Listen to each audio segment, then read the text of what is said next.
discombobulated day, you know? You don't know what the next hour, a minute is gonna be like, but you just keep going. You know, you don't ask no questions. You just keep going. That's where I'm at right now mentally, okay? Yeah, I'm just keeping on going, okay? It's just one of them days, all right? Story of an entrepreneur, mother, okay? Friend, lover, all the above. Hey, winos! Oh, my God, I told y'all I had a secret in my stomach. I'm about to, throw up because I got to tell y'all what's going on. Real quick, let me see what y'all talk about in the chat before I announce this, okay? Like I told you, everybody on TashaKLive.com. I already know what's going on. I don't want y'all mad at me, okay? I have a perfectly good reason for holding this secret. Yeah. Oh, look, some of y'all done guessed. Some of y'all guessed the secret. Let me see if y'all know. Let me look at the chat. Let me see if y'all know. Real quick, while y'all are guessing the secret, okay? We got a full show lined up for y'all, all right? The ex-Nickelodeon star, Kel Mitchell's ex-wife, all right, did an interview with me last night. It was about an hour and a half, and I got to tell you, I left exhausted, all right? I left exhausted because I just never seen anyone rewind all the way back to 1999, all the way up until 2023 of last night, okay? There's a lot of information out there, and she gave us a little bit more clarity on the cheerleader story involving Nick Cannon and all that, okay? And I'm literally saying all of that because you do know he was the star of all of that, all right? With his partner, Keenan. And if, for those of y'all that have been asking, he is the little one. He is the skinny one, okay? I see y'all in the chat talking, is this the big one or the skinny one? It's the skinny one, okay? It's the skinny one. Now, also, we're going to be talking a little bit about Lori Harvey and Damson Idris, all right? As well as Gene Deal and his recent interview on Notorious B.I.G. again, okay? And also, okay, we got a lot of old school wine going on tonight. A lot. We taking it real back. This is history, okay? This is vintage wine tonight, all right? We're also going to be talking about, make sure I get their names right, Camille Wimbush, as well as Dee Dee Davis from the Bernie Mac show, okay? Bernie Mac is probably trying to, he hollering right now from his grave, okay, over them children, all right? But listen, we're going to talk a little bit about that later. Now, I'm going to announce the surprise after we come back from commercial break. I do want to give a few more winos time to get in here. Oh, I forgot to introduce my co-host. I'm so nervous. I'm shaking, okay? Teddy. Hey, Teddy. Hey, Teddy been knowing the secret, okay? And so does everybody on TashaKLive.com. And they've held it for like 2 weeks, okay? And so tonight I'm letting everything out the bag, all right? But while you guys are waiting for me to get in here, all right, I do have to take a moment to thank our sponsors. It's the reason why we don't ask for donations or anything like that, okay? Because they sponsor us over here. The day they don't, then I will be asking for donations, okay? But knock on wood, glass, they won't, okay? We got some sponsors that we need to brag about, which means boldly raise a glass to hold that thought. We will be right back, okay? Because like I said, I got a secret to let the cat out the bag. Let's go! A couple of years back, I had a bad reaction to some cheap hair dye, and it unfortunately put me in the hospital. My friends had asked me to seek legal action, but I didn't, okay? And I kind of wish that I knew of companies like Morgan & Morgan. When you're injured, you deserve compensation, and the size of the law firm matters. Morgan & Morgan is one of America's largest personal injury firms with over 800 lawyers and over 100 offices nationwide. And the best part is Morgan & Morgan is completely free, unless they win your case, of course. Over 3 million people currently trust Morgan & Morgan, and getting started is super easy. Just check out the links in the comments section for more information now.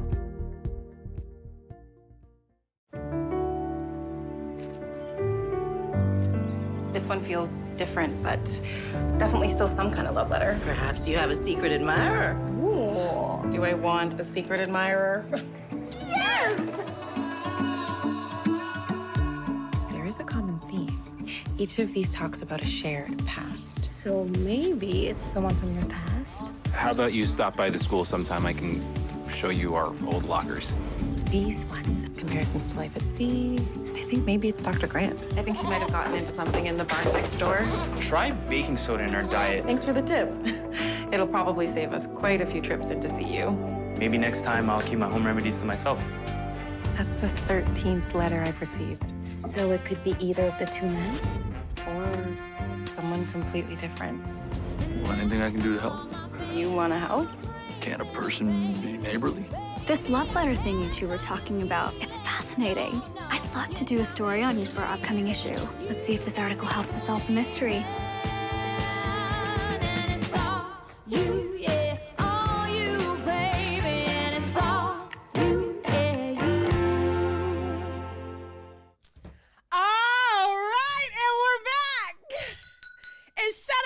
The Master Stylist on Instagram for getting these waves all slick and got that color on color. Keisha on the fucking color, okay?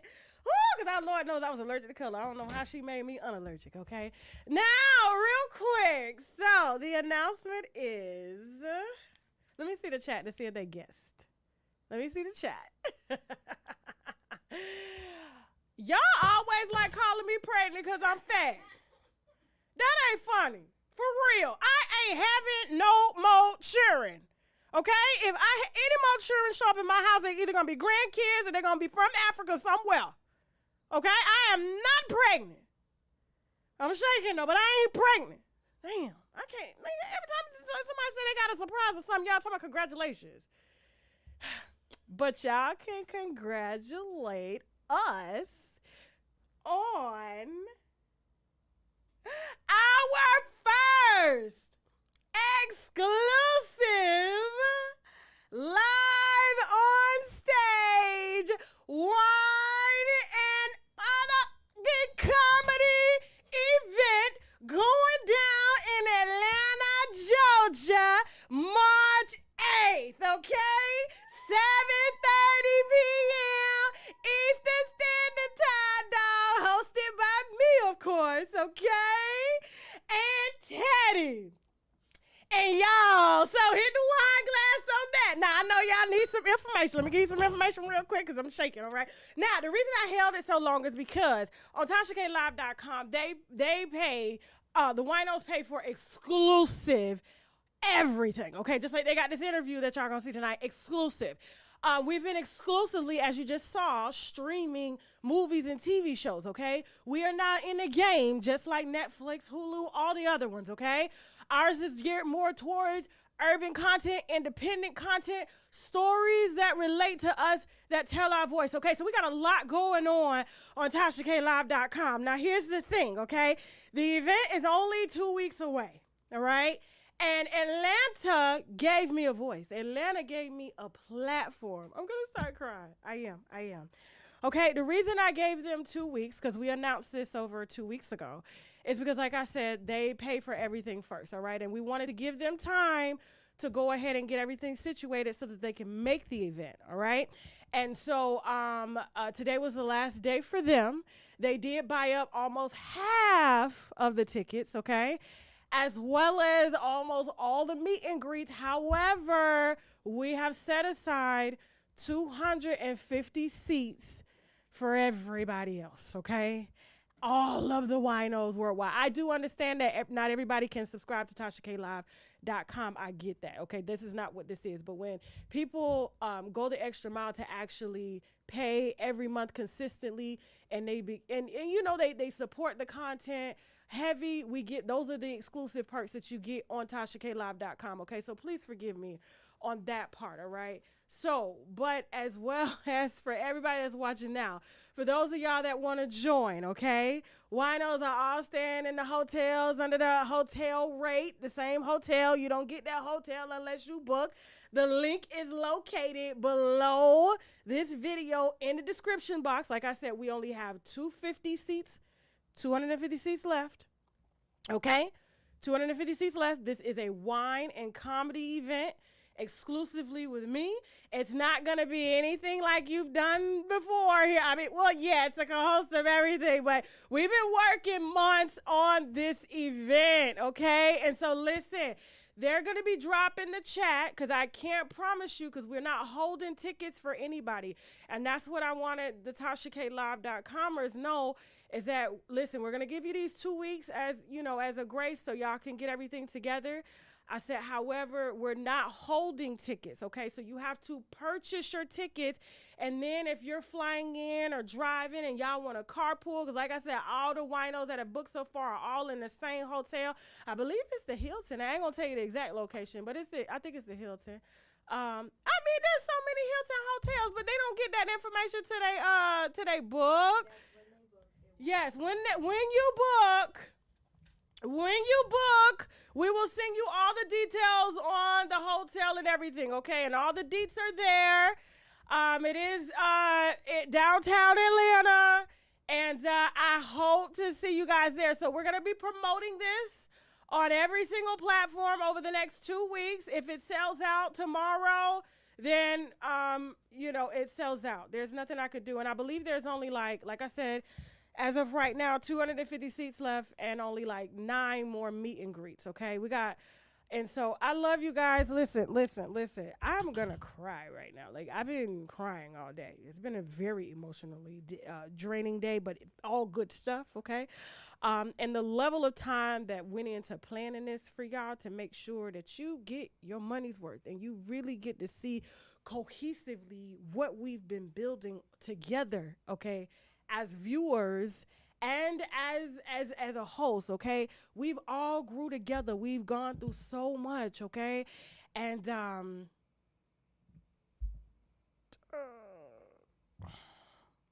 gonna cry. I'm not gonna cry. Don't do that, Shake. Don't do that, Shake. Please don't do that. Don't suspend like a birthday. Don't do that. Okay. I'm a G. Okay? I'm excited to see you guys there, okay? Wine, bar service, all that stuff will be available for purchase and things like that. But it is, like I said, we've been working very hard on production-wise, as well as putting this together and getting it out there to you. And so those that I don't get to see, hopefully sometime in the future we'll be able to do this again, okay? But for now, this is our exclusive event. And one more surprise. It's my birthday. It's going down on my birthday. I'm going to be 41. And y'all get to party with me because it's Pisces season, dog. Can you play some music? Okay. I just want to talk a little bit to the event, okay? Moderators, if you can grab the link and share the link throughout the live, okay? And let them purchase and access it and go ahead and reserve their seats. I'm going to run this music here just for a little bit because I want to, like, dance a little bit while they get in that link, and then we're going to start this show. Hey! I'm celebrating early. I always got kids everything, okay? Everything.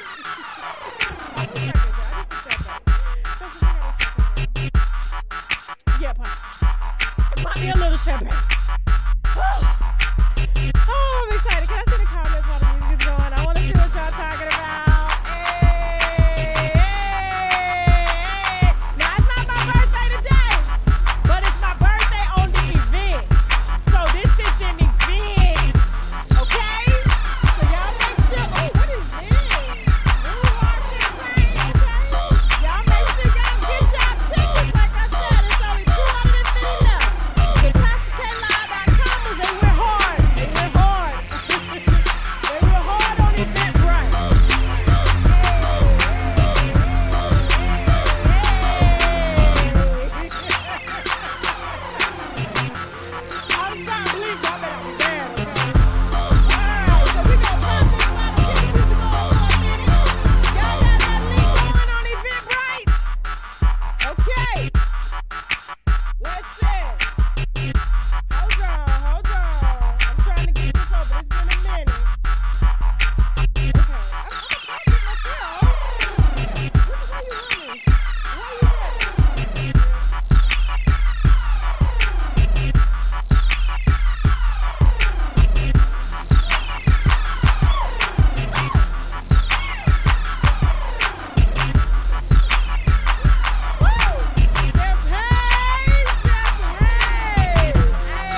let you know because Pisces season is officially in effect, okay, right now, all right? So we starting, all right? So I'm a March Pisces, okay? But let me go ahead and take a little sip of this because I need it, all right? Y'all had me so nervous. Y'all had my nerves bad, okay? All week, still bad, all right? But listen, let's go ahead and put that down real quick. Let me see what they're doing in the chat real quick, and then we'll start with our show. Okay, all right. Yeah, we do got the best beats over here. We do. I can't even front on that. Okay, we do. Our DJ is exclusive. All right. All right. Let's start with Paris Hilton. We're gonna start with Paris Hilton. Let's switch it up. Okay. Okay. Now So Paris, newly married to a deadbeat father, okay? This is according to the daughter, the 10-year-old daughter that exclusively interviewed about Paris Hilton's new husband, which is her daddy, saying that she ain't met him since he kissed her on the forehead after she gave, her mother gave birth to her. Okay, I don't know how the Daily Mail showed up at this little girl house. I don't know how they was able to talk to the 10-year-old without the mother being present. They said the mother declined comment. She just wanted to use, you know what I'm saying? The daughter just wanted to get the message out because he had a baby via surrogate with Paris Hilton. But she wanted to meet her little brother, okay, and didn't think she was ever going to meet her brother, and wanted to read a letter to her daddy, whom Paris Hilton married, just to kind of, call out to him. She miss her daddy. She really do. She miss her daddy, and I get that, okay? Mine wasn't in my life. My stepdaddy was in my life for a long time, not my real daddy. When he showed up when I was 12 years old, I was like, he said, "I'm your daddy." I said, "Who?" The only daddy I knew, so I was confused. I was like, but this is my daddy. He was like, "No, I'm your daddy." I was like, you can't just show up on nobody's doorstep talking about I'm your daddy, and this is who I know as daddy. Well, I'm your daddy. Then I ain't see him again for another 8 years. So I was just like, is that what daddies do? Okay. But we close now. That's my daddy. We close now. I don't want him dragging me tonight because he sure will call me. All right, so real quick, Paris Hilton does an interview and says that she thought that she was asexual. Because, it's been a while since she, has been intimate with anybody in that way, right? And she said it wasn't until her husband came along. I believe it's Carter Riem or something like that. Don't give me the line. Yeah, Carter Riem. That's his name. It wasn't until her husband came along until she discovered that she wasn't asexual, okay? And because before, all she liked to do was just make out. And that's why a lot of her relationships over the years haven't lasted, okay? Now, I found that a little hard to believe because we got evidence on the internet. There's full-on evidence, okay? That I do not believe for 1 second, especially with her training the Kardashians and training people on how to release erotic tapes and gain clout off of erotic tapes and just boost their profiles, their socialite profiles, okay? With no talent, because I don't know what her talent is. Can somebody tell me? Can anybody tell me what her talent is, okay? I can't think of it at all, okay? I know she has supposedly a great personality. I mean, a lot of people love her. Obviously, you know what I'm saying? She was born into privilege, so I believe she's had a lot of time to work on, being liked because there's nothing else that she worked on. And so, but for her to get on the internet and say, I don't know if she's trying to sound like she's pure for him because, apparently the baby mother whom he deserted allegedly, okay, and whom, to the daughter, right, that he allegedly hasn't seen since she was born, when he kissed on the head and left her in the delivery room with her mother.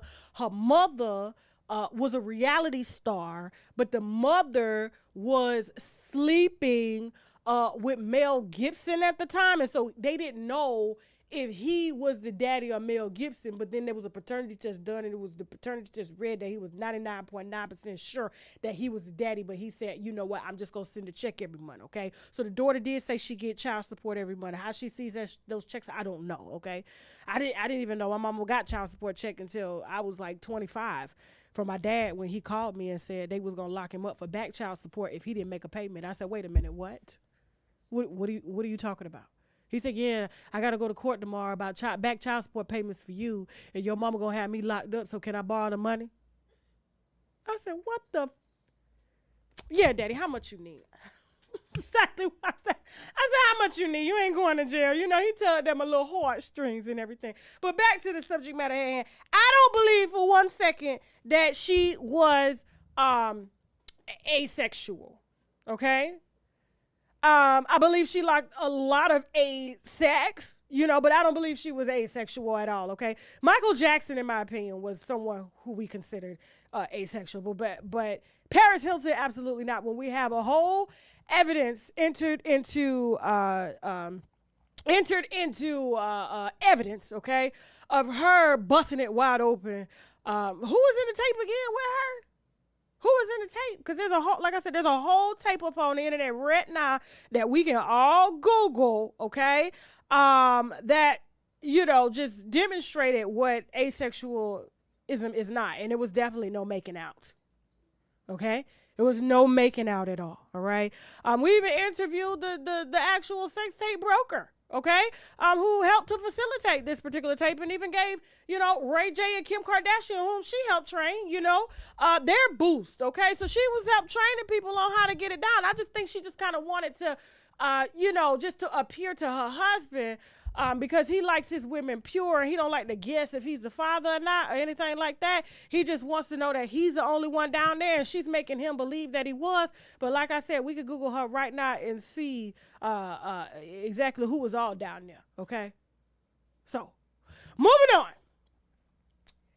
All right, up next, remember, okay, we got an exclusive interview from Nickelodeon star Kel Mitchell's ex-wife, okay? She stopped through for an hour and a half to tell it all, okay?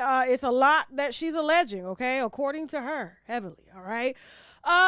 This is very surprising. Listen, I am tired of this old school wine. I just want everybody to just be quiet at this point, okay? Let us just continue guessing, all right? Now, Bernie Mac, the only reason I got Bernie Mac up here is because, you know, of course, this is how we know these girls as, okay? She was baby girl on his show, and I forgot her name. I just knew she was Nessa, okay? Nessa on the Bernie Mac show. That's what it was called, right? The Bernie Mac show. Okay.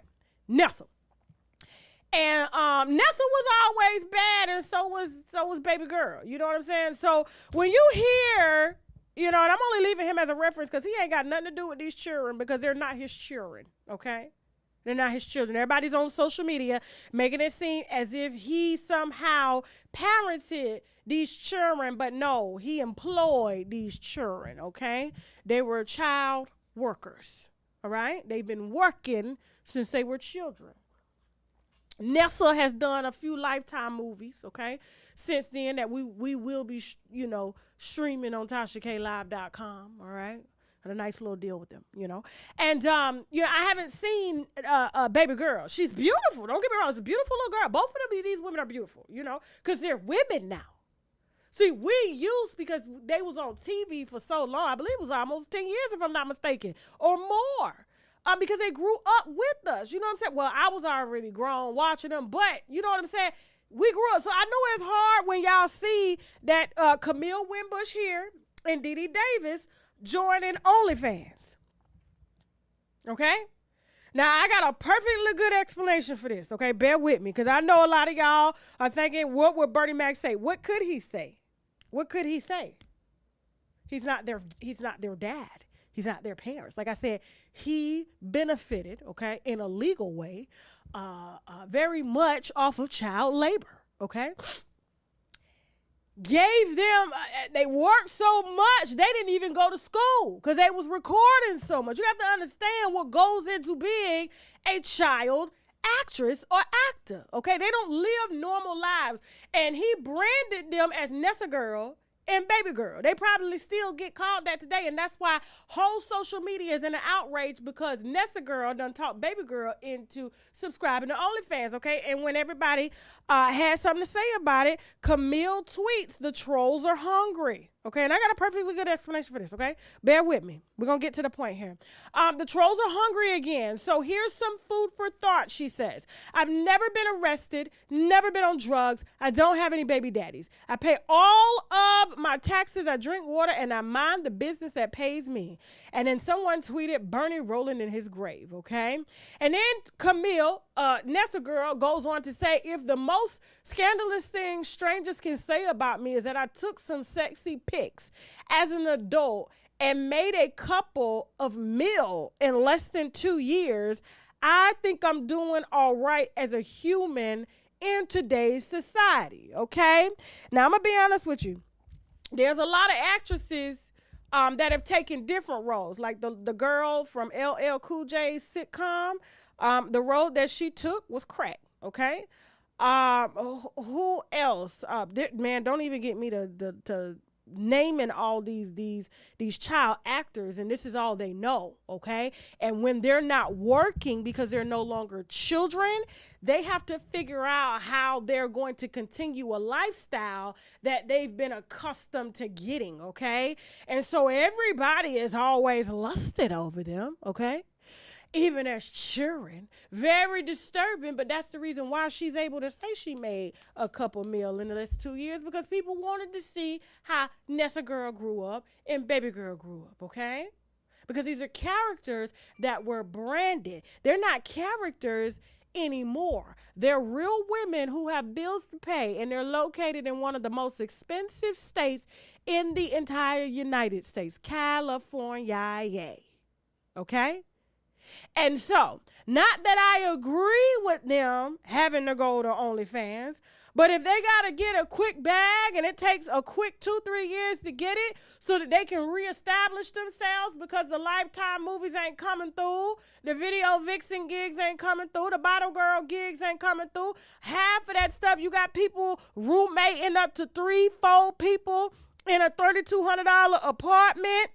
You know what I'm saying? These girls got to pay their bills. And see, and when they grow up, they don't think about that long term. I don't think anybody thinks long term about what happens to these child actresses once they're out of Hollywood. What will they do? Just like when they laughed and recorded a young man that was on a TV sitcom for bagging groceries at a grocery store. And then Tyler Perry saw him and gave him a job, as if like, wow, man, I've been seeing you on TV, but now you bagging groceries.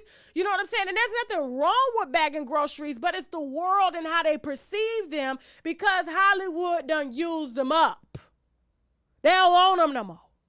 So now they're trying to capitalize off of what y'all perception is of them, okay? And unfortunately, we got a lot of perverts that subscribe to right now, okay? Because I can't get past seeing Nessa girl, and I can't get past seeing baby girl. And I am if I subscribe to anything, okay, that's got to do with these little girls. That's just like watching your child set up an OnlyFans, and then, you know, as your mother, I'm going to go support you. What? I mean, there are some women that do that. You understand what I'm saying? They're doing it right now. Mother, daughter, OnlyFans, they don't watch. That stuff is disturbing to me. It's disturbing. But do I understand as to why they done made this decision? Absolutely. Absolutely, okay? And when you got bills to pay, and however they choose to pay them, as long as they ain't selling their bodies, well, that's their business too, or robbing and stealing and breaking the law, Nessa girl, baby girl, make your little change. Make your little change, okay? Just, you know, just have an exit plan, please. And y'all just need to mind your business, because like I said, this is not his daughters, okay? And while y'all think he cared, I really don't think he really cared, to be honest with you. And I think if he was here today, he probably wouldn't give a damn at all, okay? Because their contract's up. Moving on.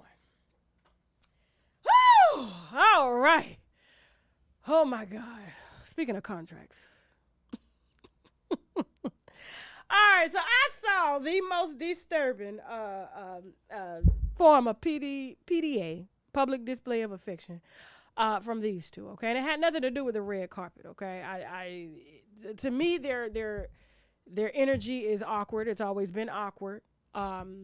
Even the moment that she's announced, because he's kind of a virgin in Hollywood. You understand what I'm saying? And she's not. Not to say that he's not, I'm not saying hypothetical a virgin. I'm just saying as far as being linked to anybody, okay? And it's strange that, you know, he's been this up and coming just kind of like sex symbol or whatever, and then he pops out with her. And it's like you kind of downgraded a little bit, because now she, you know, we looked at you here, but now we look at you down here because, you know, we know Lori Harvey's you know, we know where she got her game from. Her mother invented this. If you a day one wino, you know what I'm talking about. Okay? Now, on the red carpet, that was something different. She said she had on body makeup, even though she didn't want him to get too close, even though her whole arm is in his jacket and he got on a white shirt. So I don't understand how you said you didn't want him to get too close to you and you told him not to get too close to you because you had on body makeup, but you just rubbing that arm on that white shirt. It just makes no sense, okay? At all. He probably got sparkles all over and he's just gonna keep the shirt buttoned up, okay? But when they posted the video, and I was gonna put the video here, but I was just like, you know what, there's a lot of censorship going out now, so unfortunately we're not gonna post the video. And it was like a kiss that they did, and he kissed her. Teddy, I'm sorry, I gotta use Teddy, he's my co-host, give me a second. First of all, you gotta understand, this woman has been around, okay? When you were just dressed like Diddy, okay, and then and ducking in cars with Trey Songz, so she was show ducking, okay, and out laid on pools like this with Future like this, you know, and she like this, you know.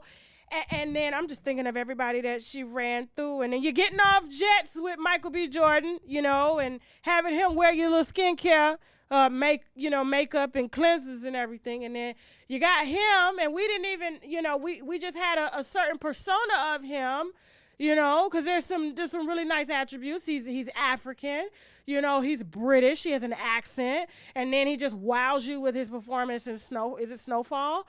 Yeah, like there's a lot of good things. And so we were like, how did these two get together? And I've already told you how it works, okay? Because like I said, who is Googling Lori Harvey and what she has on? We're only Googling who's on top of her, okay? I've already told you that. And so this is who we're Googling, and this is who we're laughing at next, because we know it's only a matter of time, and he won't be here next Valentine's Day at all, okay? And so when, you know, I guess they were trying to prove to people after, you know, she was caught kind of pushing him away and telling her she didn't want to kiss, or she didn't want to get body makeup on him. But like I said, her arm is clearly in his jacket, rubbed against the white shirt, you know. He decided to kiss her. And I don't know who was recording the video, but the kiss, and see, this is how I know he was a virgin. This is how I know you know, you got to understand, this lady done been with old men. You know what I'm saying? She done been with, you know, middle-aged men. She done been with rappers. These men have experience with women, okay? They know how to make a woman come, whether it's with their money or tongues or penises. You understand what I'm saying? They got a little bit more of experience. But when you kissing Lori Harvey like this,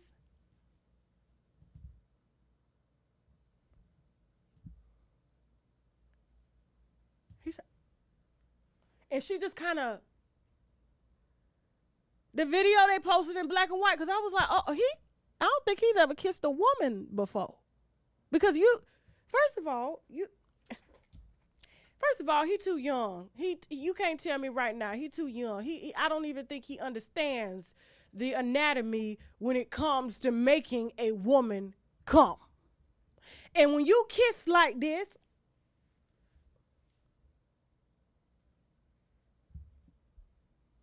yeah. Sorry, Teddy. I'm sorry. You know where my mouth been.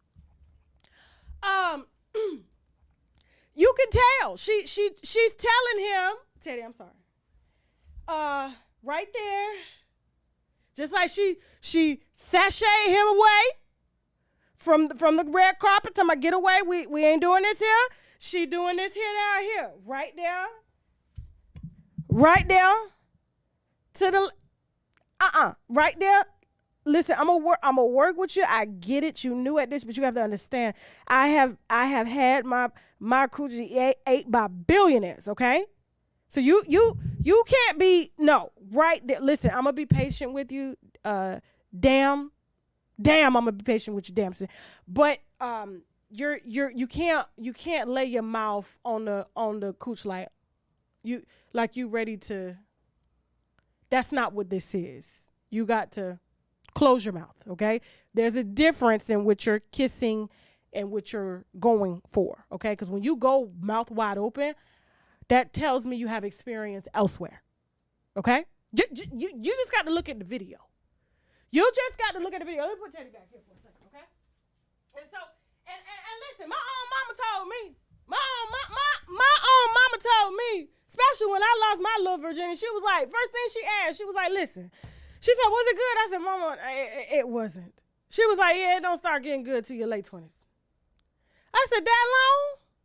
I said, I see why they be trying to tell us to wait. Because we waste time, and then we got to figure out our bodies, and they got to figure out our bodies, and the only way they figure them out is if they sleeping with an older woman, or they thinking that they figuring it out by watching a little, XXX, I got to keep it censored over here. I would normally say the word, but the platforms are real strict now, okay? So XXX, you understand what I'm saying? Rated X.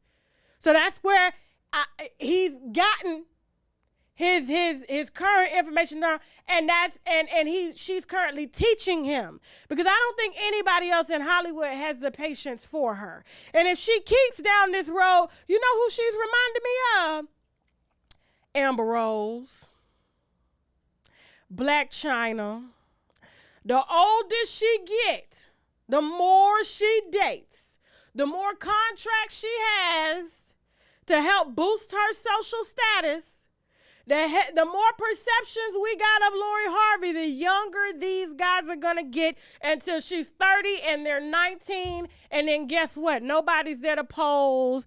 And she's on Twitter talking about who's behind she got to eat to get tickets to a Super Bowl. But yet somebody deposited $100,000 in your bank account. But you got to eat you got to toss some salad just to get into the gate. Just make it make sense.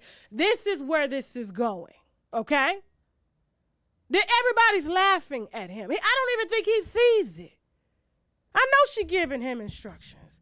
Well, Diddy used to do it like, because, men that are a little, they go a little bit both ways. And I know you kind of, the way he kissed her, maybe he do go a little both ways. You know what I'm saying? But you got to be a little bit more in touch with your feminine side. And she's been with a lot of men that are in touch with their feminine side. And she understand, they understand how to please her femininely and verse malely with their bank accounts. You understand what I'm saying? Get them off my screen. I'm done. This is ridiculous, okay? Speaking of male and female energy, okay? I'm tired of Gene Deal. I'm tired, okay? I don't know why we have Diddy up here. I thought it was supposed to be Notorious B.I.G., but we have him because, he was the bodyguard for Diddy, okay? And, Gene Deal has been around a long time, repeating and regurgitating the same stories. And we're just, there's no conclusion. There's no outlook. Do you understand what I'm saying? At all. And so, hold on real quick. Hold on. Let me pull this up because I want you to hear what Gene Deal has had to say this latest time, okay? And I'm just gonna listen. I respect Gene. I really do.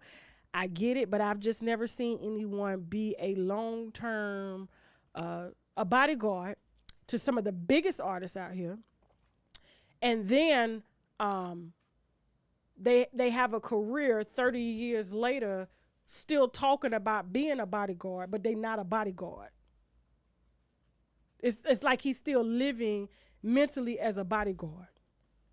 So that's like me still talking about all the things that I did in my 20s up until now, and I'm just bear with me here for a second. Hold on. Let me play this sound bite. Gotta be hard, man, seeing all these reenactments of Biggie Dolph and seeing these reenactments and these biopics and documentaries and stuff like that. I know they gotta be hard to see, man. It just hurt because they lie too much, man. A lot of that shit be lies the way they put it together because they listening to these white boys who wasn't even there. How the hell and I don't want to make this racial, but they take these white boys who wasn't even there and want to use the story that they want to tell, which is not the truth. Wasn't no drive-by. Car was standing there at the corner. We talk about this shit all the time, bruh. The stories they tell is not truthful. And now people are sitting here believing every Biggie movie that you've seen, they say it's a drive-by. When the witness tell you the car was stood right there at the corner, the car was probably there all night. When you go back to that night, right, when Biggie was killed, how does that feel? Okay. So let me get a person credit on this particular podcast, The Art of Dialogue, okay? Did this podcast with Gene Deal, okay? And he's just passionate. He's been passionate about telling these stories that don't have an ending for the last 20. How long has Biggie been dead? How long has Biggie been dead? 28 years. And we have not got a final chapter on how Biggie Smalls died. Now, if he was still alive, statistically, these white boys, they would have wrote him off as a statistic with high blood pressure, high cholesterol, all that other stuff. You know what I'm saying? So, but when it comes to this here, I just don't understand. Why does it matter? And it's like he's saying with so much conviction. You know, these white boys weren't there. They said it was a drive-by, but the witness said that, you know, the car was parked there. And then he says in the same breath, it was probably there all night. You don't know either. Yes, you pulled him out the car. I can't imagine what that grief, that post-traumatic stress is like. But we and the police still don't know why this man ain't around, okay? We know what happened, but we don't know why, and neither do you. So why are you getting mad, okay, when film producers and documentaries are reporting what's in the police report?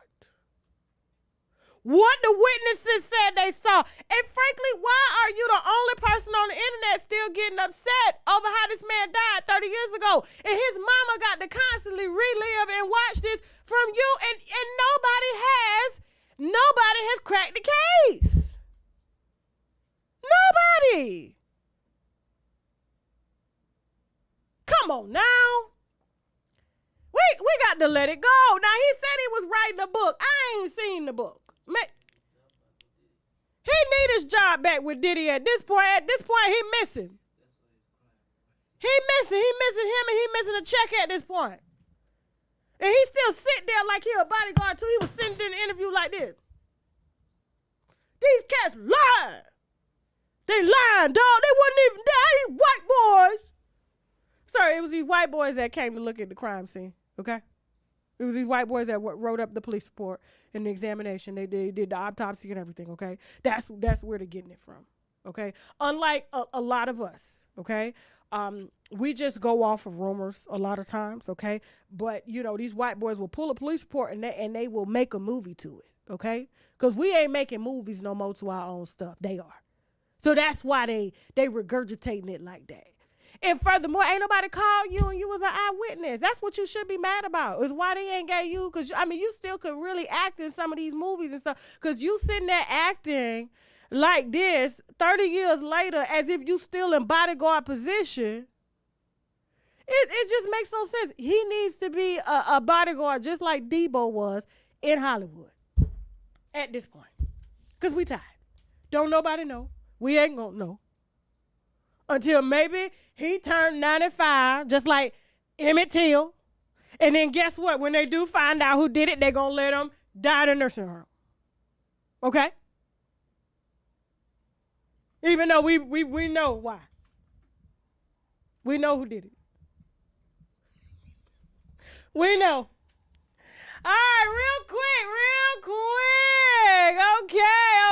Okay. So So y'all are asking me so many questions. My DMs are hot right now. They are hot. Now, we do have the Kel Mitchell interview coming up, okay? Also, we have a full second show on TashaKLive.com tonight, all right? That is going to start at, it's 8 o'clock now, all right? Interview ends at 9:30. So we're going to meet on the app at 10 p.m. Eastern Standard Time, okay? After this interview plays here, all right? Also, okay, yeah, I got to put up the details because y'all are asking me questions real quick, okay? Like I said, there's only certain, I see people are asking about the meet and greet and everything. The meet and greet is extra. So you buy your ticket and the meet and greet is extra because we only have a certain amount of slots left, okay? I want to meet everybody. I can't. But as far as the personal connection and things like that, we have a certain number of spots and I believe there's only like a few left, okay? Also, hold on for a second. Hold on. There's just so many questions, okay? There's so many questions. If you want answers to these questions, you can either DM me, all right? And I'll write back because I can't do it right now because I'm in the middle of hosting the show and I get you guys are asking about our first live event. March 8th, celebrate my birthday live on stage, Wyman and comedy, okay? Like I said, we only got 250 tickets left. Probably less than that since I've announced, okay? Shout out to everybody that has purchased so far. I cannot wait to meet you guys. I cannot wait to laugh with y'all. I cannot wait to cry with y'all. And I'm talking about laughing tears, okay? I'm not talking about no, I'm talking about we're going to be crying, we're going to be laughing, okay? Please send us an email via Chelsea, what email do you want them to email in case they have questions about the event? Okay, so when you purchase a ticket, there's an email, and if you have questions, email them, and they get right back to you, okay? So remember, the moderators are sharing the Eventbrite link.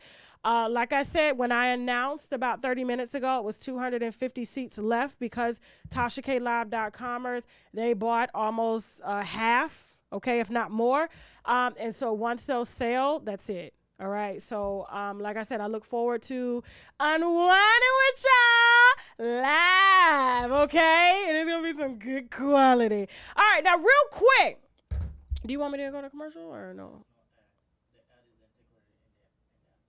Okay. All right. So real quick, we're going to go ahead and roll this interview. If you're not familiar with, let me give you some background on Kel Mitchell. He is an ex-Nickelodeon star. A lot of us grew up watching a lot of television with him and Keenan and Kel. What is Keenan's last name? I know Keenan is doing Saturday Night Live now, if I'm not mistaken, and a few other things, okay? So he's still doing well. I do know Kel is probably still doing well in Hollywood, but we grew up with these actors and comedians and things like that, okay? And we all have a certain perception of the personas and the characters in which they played and how big of a part they played in our lives while we were coming up and you know, as children and being teenagers and things like that, and just kind of watching them play out and just kind of live big lives, you know, on television, okay? It was nice to see us, all right? And then, you know, once they get older, you know, like I said, just like, you know, the Bernie Mac cast, you know, we find it hard to picture anything else besides what we're used to seeing them play on television. And behind the TV, there's always real life, okay? And so Kel Mitchell has been in a very public, nasty war with his ex-wife. Okay, they've been divorced almost 12 years, okay? They are still in court fighting over monies and houses. His daughter has even taken to social media to call Kel Mitchell a deadbeat dad. And we have reached out to the ex-wife to get a little bit more clarification on what was the breakdown between the two, okay? And so it was a very in-depth conversation. She had a lot to say about a lot of things that went on behind the scenes that we didn't necessarily know about. This is her version of events. We are lending the platform to Kel Mitchell if he wants to come and address some of these allegations that are made, because there are pretty heavy allegations that are made in this interview, but this is all according to her. We were not there, and these are not the thoughts and opinions of Unwind with TashaK. Okay, we have enough issues of our own. All right, so listen, I don't need a brother-in-law in addition to my sister-in-law that I already have. Okay, now. And so, like I said, don't be upset with me. You talk to the messenger, okay? And the messenger is Taisha Hampton. And without further ado, I'm going to go ahead and introduce her. Remember, stay here after the interview because I have more announcements, okay, to make before we head over to TashaKLive.com and start the second part of our show, okay? Uncensored, raw, and unfiltered, and I can cuss, okay? I can cuss, all right? Let's get it. So you are the ex-wife to Kel Mitchell, okay? Nickelodeon star. I grew up watching him, especially on All of That, and I think there was another movie called Whataburger, if I'm not mistaken. It was a lot of stuff that he did. Yeah, as a child, he's an actor as well as comedian and things like that. And you were married to him from, according to Google, from 1999 up until 2005. That's actually incorrect. So I was yeah. So I was married to him from 1999 to 2010. Oh, almost 11 years. Yeah. Oh, wow. Okay. Now, I know it's gotten messy with you guys online. This is your first interview, right? You haven't done any interviews. No. Okay. Well, I appreciate you trusting my platform because we're gonna get it out there. You know what I'm saying? I really appreciate that. So many people are like, everybody was telling me like, stay away from TashaK. I'm like, you know what? No. I'm a black woman. I'm married. Right. I got children. Right. Like, come on. Yeah, they be hating. They just want you to be going They hate. No, ma'am. So listen. So everything really kicked off from our perspective when I believe your daughter, the daughter that you guys share together, she is so beautiful. Thank you. Her chocolate. I'm like this. Yes. I'm like, she looks like how I wish I would look like my whole life. Like I was so. Well, honey, she's a splitting image of you. What are you talking about? Well, I just in the chocolate part. I say that because my daughter is really, really, really chocolate. Like she got that shiny chocolate, like that deep. And I'll be like, dang, I wish I had that. Like for real. Yeah. I'm trying to get it. I can't. I don't know. I'm telling you. Well, we saw her take, I believe it was to TikTok, if I'm not mistaken, to basically say that, her dad, Kel Mitchell, has been absent from her life for about 6 years. Okay. And so that was very devastating for her, that she didn't have a relationship with her father. And she was basically trying to take the social media to, I don't know if this was her moment to really just, because I don't want to assume that I know why she did it, right? But basically it was just, I guess, this persona that we had of Kel, especially being a child star and being on so many children-driven television shows and stuff like that. I guess she wanted us to know who he really was, and social media really took us by shock because we're like, not Kel. Right. You've been working your whole life. Like, what? Why are you in your children's life, right? Tell me about it. Yeah. It's unbelievable to me. Still to this day, like, and I was married to him, but the stuff that he's done is unbelievable. Unbelievable. Narcissism is so real. It's unbelievable. The characters that he's able to play. I mean, he's the best actor in the world because honestly, I didn't see any of this. I never would have thought any of this would happen ever in life. Wow, wow. So real quick, before because I know after your daughter took to social media, we're gonna get to that. Radar Online, it looks like they got a hold of you guys' divorce and you challenging the court saying that he owes you a lot of back support. Now I did read somewhere because of course the judge ended up ruling in his favor, saying that he was paid in full, but there were some things that I had read, and I can't remember where I read this from, where it is that you said that a lot of stuff I believe was put in your name and you owed a lot of taxes on stuff that you guys both accumulated during the marriage, but it was ultimately rolled over to you. I don't know where I read that. Is that correct? No, that's not correct. Okay. So, Okay. Yes, that's not correct. Kel, while we were going through a divorce, he decided he's going to tell the IRS that he was making, I don't know, maybe like $20,000 or something for that year. And he made $600,000 for that. Oh, wow. Year. So in order to hide, a lot of men hide their assets. So he filed a fraudulent tax return that said he made $20,000. And so of course the IRS is like, give me that. What are you doing? You made $600,000. And so the FBI, the IRS put a lien against the house that I ended up winning in our divorce. And so, yeah. Oh, that's a whole nother ball game. Yeah. Oh, okay. Yeah, there's more after that, but yeah. So the tax thing had nothing to do with me at all. And even though we were legally married, Kel decided to just file taxes in order to prove that he wasn't making money, and he lied to the IRS, and that caused, it's so terrible because that caused $100,000 lien on my house. Wow. Oh, wow. On money that he made, not you. Correct. And also during this time, he was saying he wasn't making any money, and he was not paying any child support. He was not paying any spousal. He paid nothing. Like he hasn't paid anything this entire time. It's crazy. So let's start from the beginning. Like, when did you guys meet? Because I mean, like I said, Google had y'all married for around 6 years. You're clearing that up and saying 11 years. How long did you guys know each other before you actually got married? Very short, like 6 months. Okay, I mean, very fast. Honestly, it was probably a good year and a half, but just because I only say 6 months because I was young, I was 17, I was so young.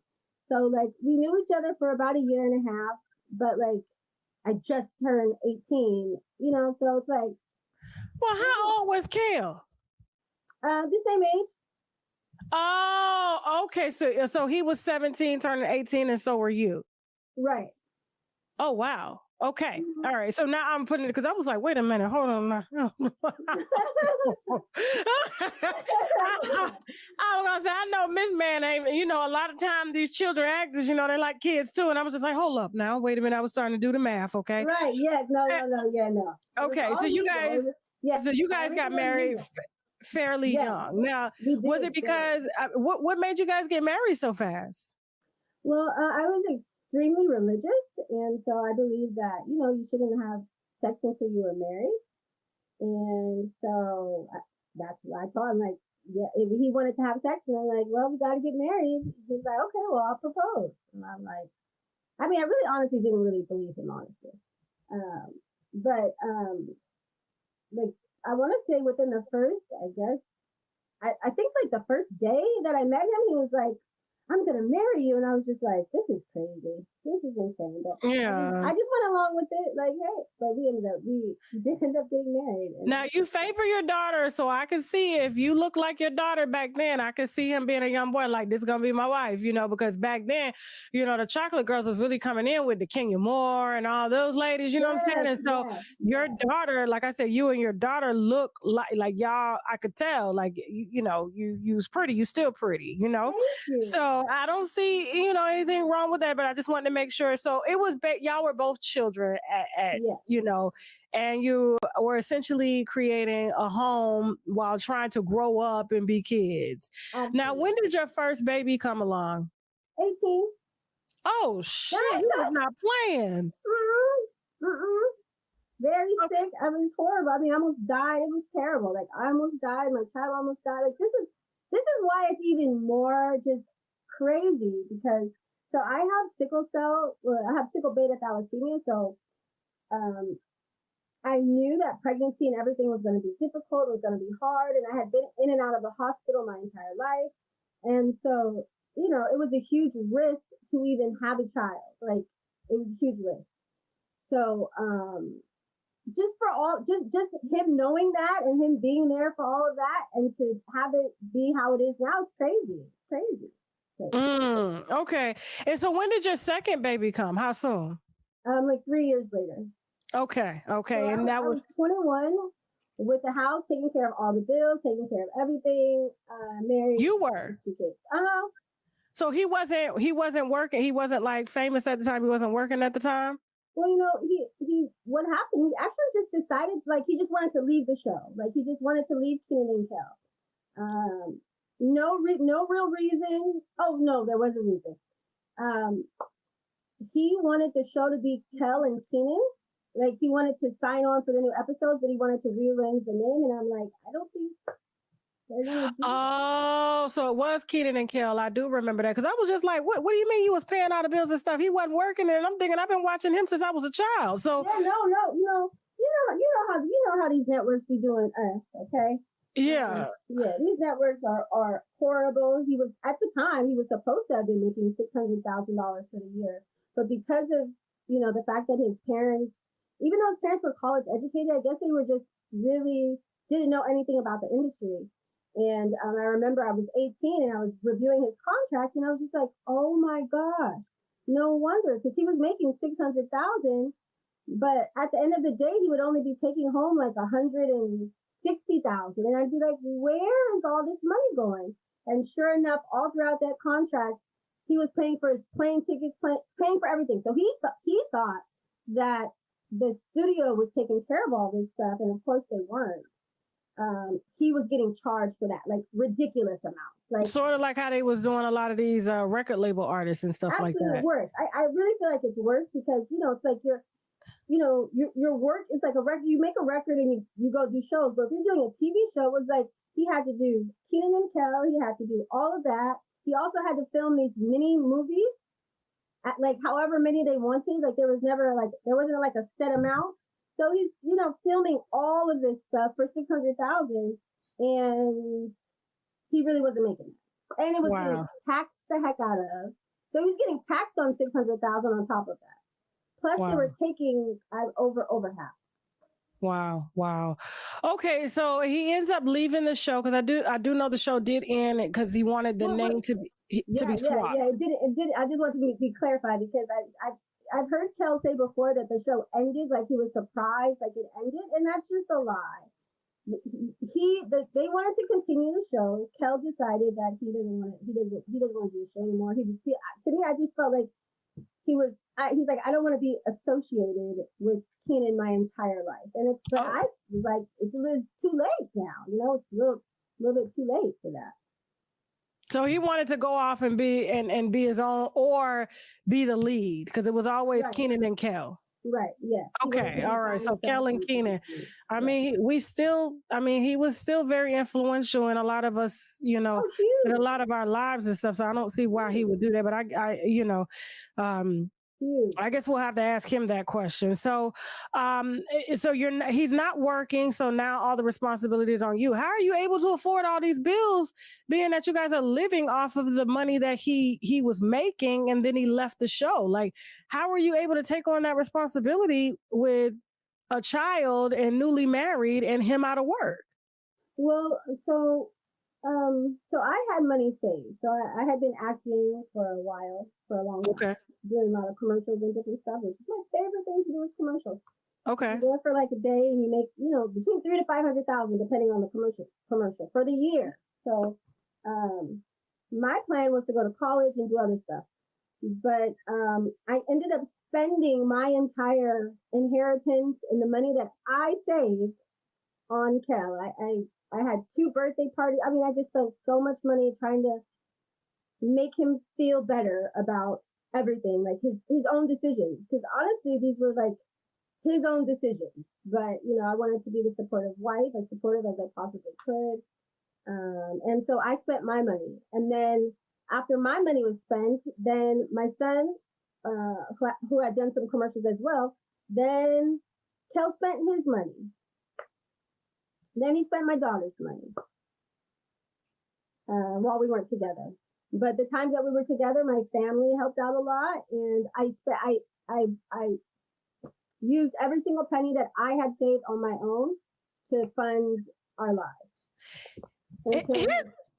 His career seemed pretty stable in our eyes. You know what I'm saying? And so was he just in and out of gigs, or was he just giving really just fucked up contracts throughout his entire career?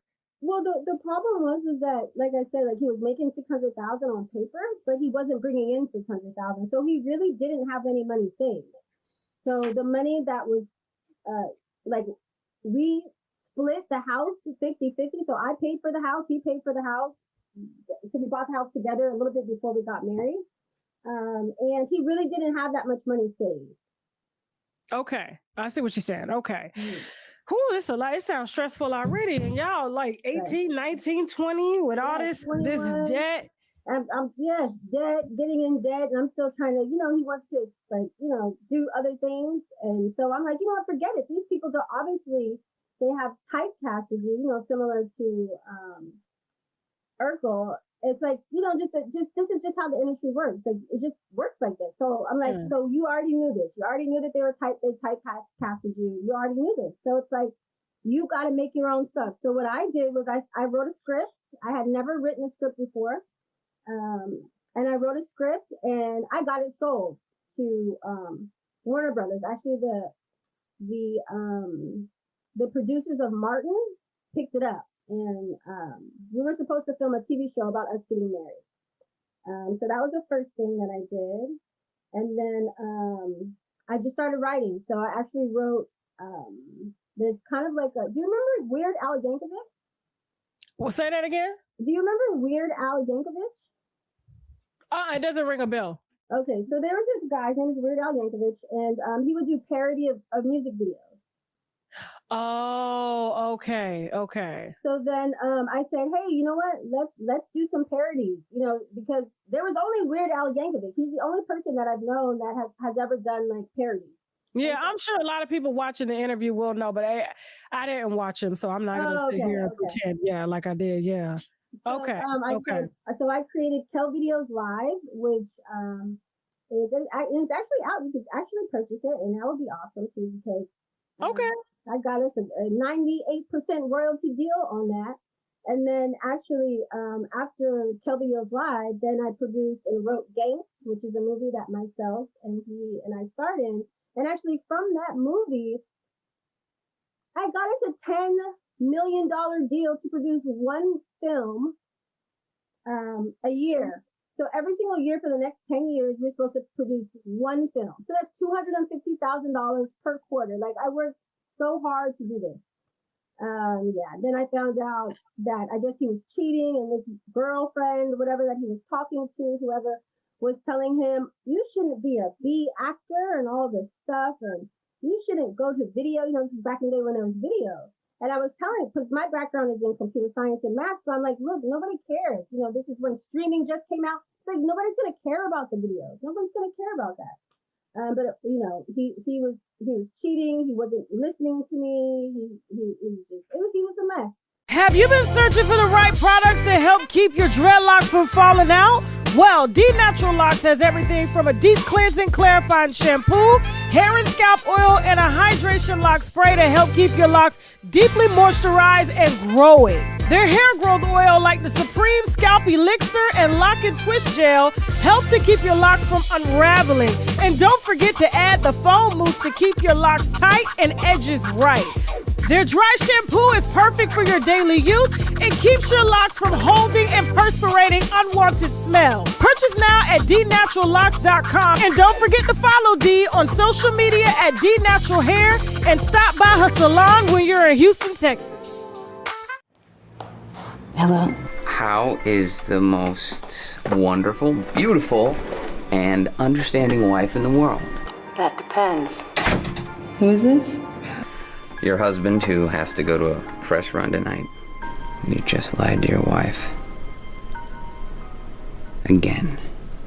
I was in the neighborhood and... No, you weren't. Thought I would just say hi. So you like being a husband and a father, don't you? Yes. So why do you think you can't be a husband or a father and still be gay? Who you texting there, Jackie? Work. If you say so. If this thing ever starts to get weird, either one of us can walk. No questions, no apologies. I know what I'm getting into. Fear of intimacy. I do not have a fear of intimacy. Yes, you do. I love him. It's not like you didn't know. I didn't. You're gonna give up your wife for some dude who makes you laugh? Does Carla know? No. Are you sure? Because women always know. Jack! Just tell me, is this nuts? Well, nuts isn't exactly the word I'd use, but why do we always go from zero to I love you? Slow is for sissies.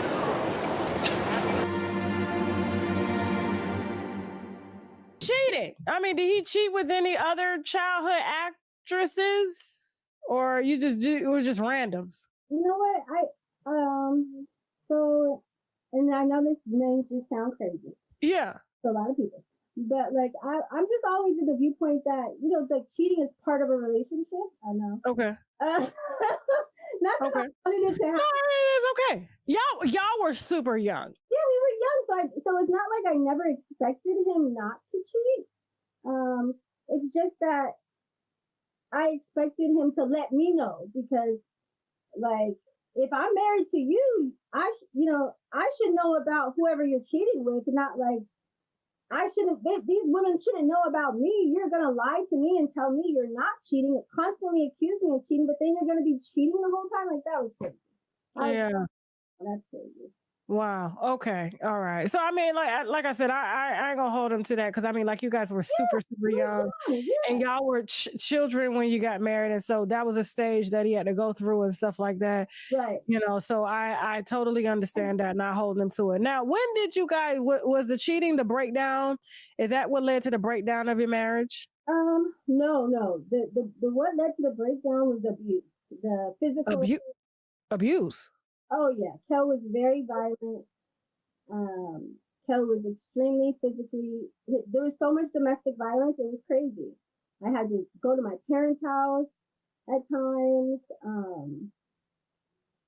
It was crazy, and honestly, and this is the part about it that really like just has been bothering me the entire this still to this day, because like I mean I really considered him my best friend, somebody that I just thought would never do all these things. So. It's like the betrayal with it is just crazy. So, you know, when he started putting his hands on me, usually it would be times that I would be coming out of the hospital, so I was sick. I'm pretty assertive, you know what I mean? Like, I hadn't seen anybody in my household, you know, man put their hands on them. I never expected Kel to do anything like that. And I was just shocked, because I was just confused, and I didn't even realize that more than likely the entire time in our relationship, he had been this. I mean, he had been completely controlling. So like, he didn't want me to go to work. He wouldn't allow me to go to school. When I went to college, he came with me to college. So there was all sorts of controlling behavior that was going on in the relationship that I didn't even pay attention to, because I just thought, oh my gosh, he just loves me so much. He just wants to be around me so much. So what did your parents say when you showed up at your house after this? Like, my parents were pissed off. My parents were pissed off. They were pissed off. Your daddy didn't see him? Like, your daddy didn't go see about that? Well, my dad wanted to. But my mom was like, you know, they're young, they're married, you know, he's stressed out. They were just like, you know, it'll probably go away, or it'll probably get better. And I don't think I necessarily told them everything. And I tell people a lot of that when domestic violence is involved, is that usually when people come to tell you, they're not going to tell you the whole story. So I think I might have just said something like, Kel slapped me. I don't think I said he choked me, pulled my hair. I didn't say any of that. I think I just said Kel slapped me, and I want to stay at your house for a little bit. No, listen, I'm not.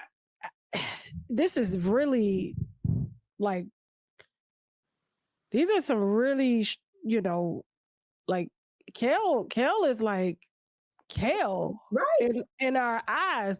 I can't imagine him being that way. Now I'm not discounting what you're saying at all, but it's Kel. Right. Funny, goofy guy. That's why I was like, what's happening? Like, what, huh? And then to put your hands up, and then once it happened one time, it just kept happening. Like he just thought that he could constantly do this. Like, you're going to constantly have a bad day, or it wasn't really just a bad day. Whenever I did not listen to him, whenever I told him no, and then I thought back and I was like, gosh, I guess I never told him no about anything.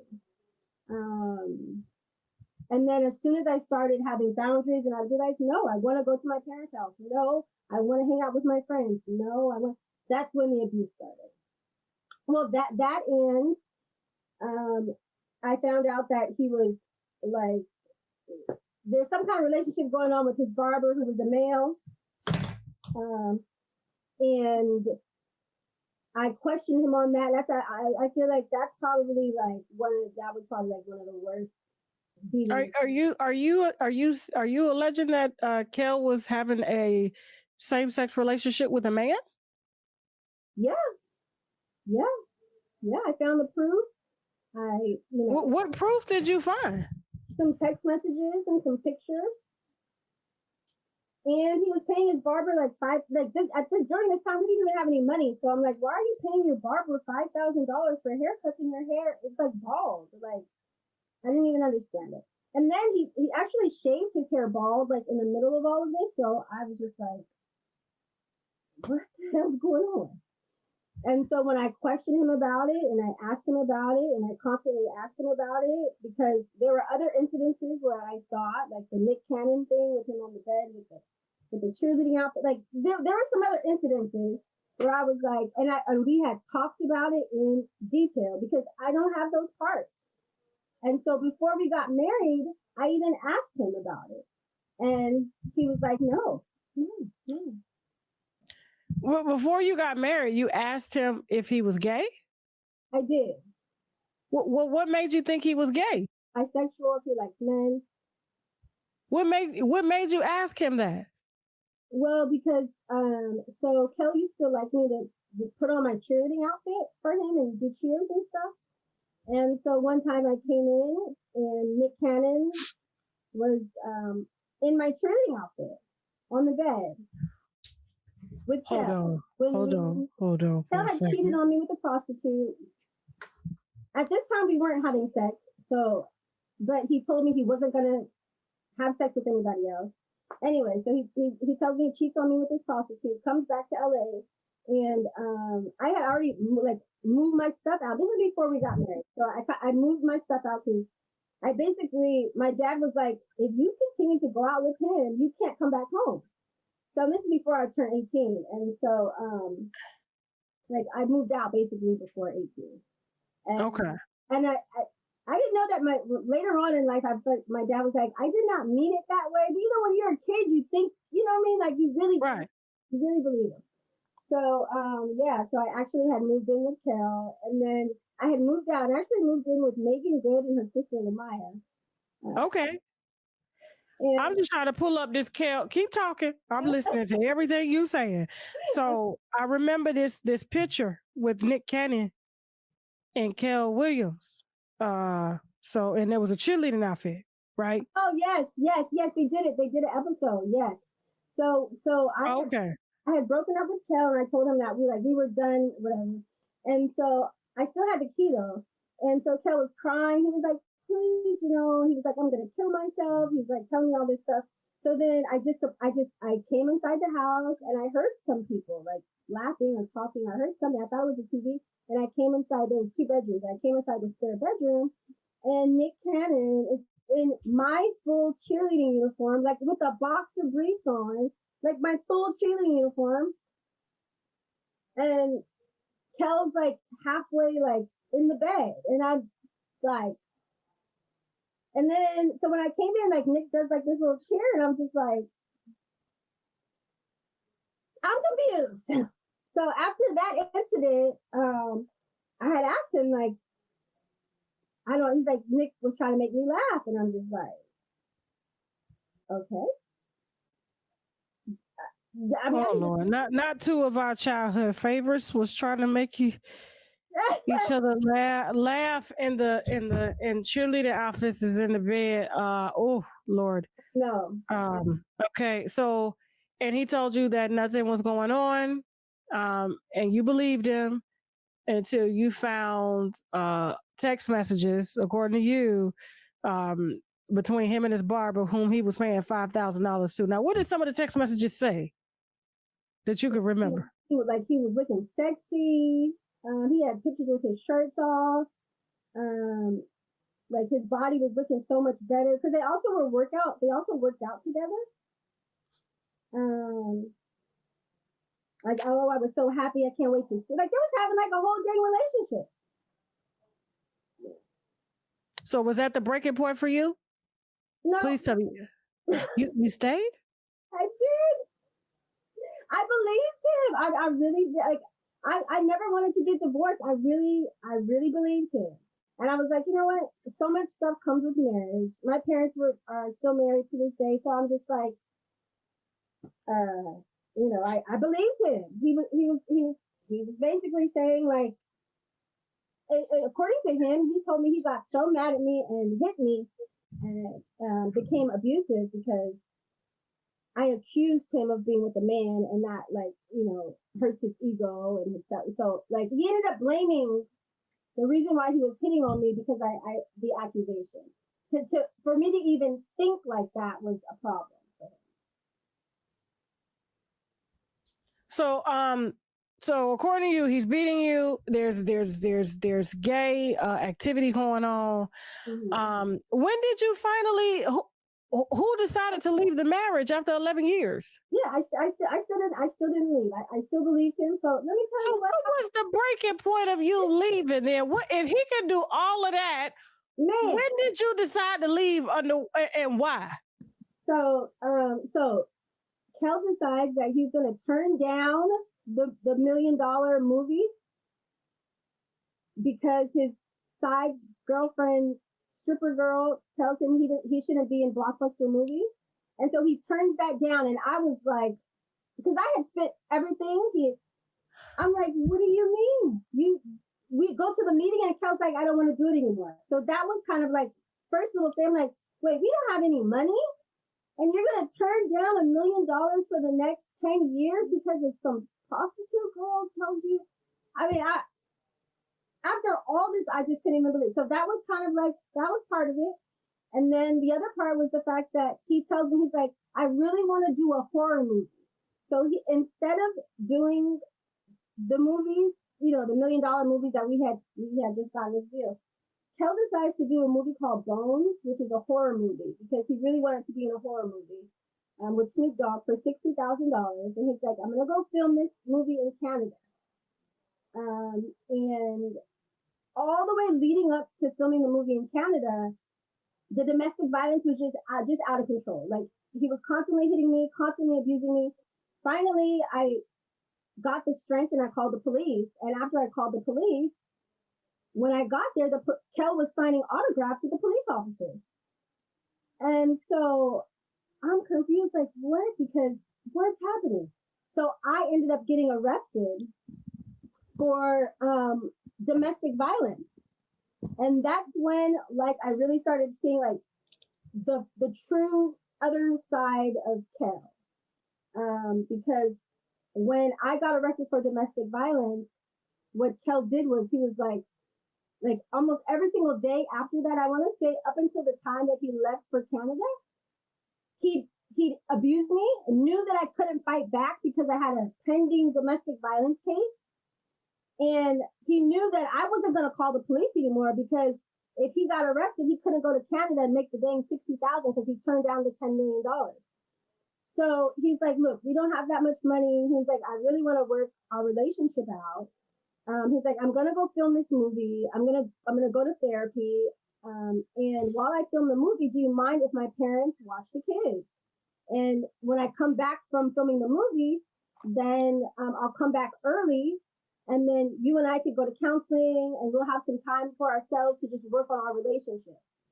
But what really was going on was that Kel had told his family, my entire family, that I was on drugs, that I was cheating on him, that I had used all of the money. And his plan, basically, he was going to take the kids away from me, have them live with his mother in Chicago so that he would not have to pay child support. He had disenrolled them from the school. My friend that I went to high school with was the principal, and she's like, Kel came in here and told me the kids were going to school in Chicago. So I was like, what? I was so confused. I was like, huh? So then I called my mother-in-law, and so she's like, these kids are staying with us. You're on drugs. Kel can't watch these kids. I'm taking care of my grandkids. And I'm like, huh? What? So I called my mom. My mother was like, what are you talking about? Kel's mom's gonna keep the kids. And I'm like, yeah, that's what she said. So my mom was like, maybe you're going crazy, maybe you don't know what you're talking about. So my mom calls Kel's mom, and Kel's mom cusses my mom out, cusses my dad out. So then I said, I don't care. So I called, so I go to the bank actually, because I'm like, I just need to go get some plane tickets. Next thing I know, there's no money in the account. None of them. All of the accounts have been completely cleaned out, completely wiped out. Then I find out Kel had been back from Canada for like 2 weeks, and he was living with the prostitute girl that was told him not to do the movie. So he was living with her. He had taken the last bit of our money to pay her rent instead of the mortgage. He just stopped paying everything. He just started, being the boyfriend to his new girlfriend. And so I went to Kel's set, and I said, at this time he was filming one-on-one, and I went to the set and I said, what's happening? Your mother said that she's keeping the kids and I'm on drugs and I'm cheating on you. And what is this? And so Kel was like, yeah. And Kel thought, Kel was untouchable at this point, I guess, because I didn't know this. Kel had already gotten an attorney, a divorce attorney. Kel had gone into court without me knowing, saying that I was on drugs and I was crazy, and then I said that I would kill the kids, and had already gotten sole legal and sole physical custody of the kids. Like, this was all, he had planned this for 6 months. So I flew to Chicago. I had to call the police, and I had to call the Muslims, like family members are Muslims out there. So I had to call the Muslims and the police department. It took 3 hours to get my kids from Kel's mom. She was trying to sneak the kids out the house, so then I get the kids back to California, and that's when Kel was like, and right when I got the kids back from California, Kel sells the house. So Kel had kidnapped the kids, told everybody, had planned, planned his entire exit, did not tell me anything, acted like everything was okay besides the abuse, and was like, yeah. So it was, that was it for me. Like, wow, you're going to steal the kids, lie to my entire family, and was at the same time, he's telling me, hey, don't talk to your family too much. They're in our business all the time. I don't want your family coming over, blah, blah, blah. He was telling me this, and at the same time, calling and talking to my family, telling them I'm on drugs. And so they're thinking like, wow, she's not contacting us. They're thinking because I'm on drugs.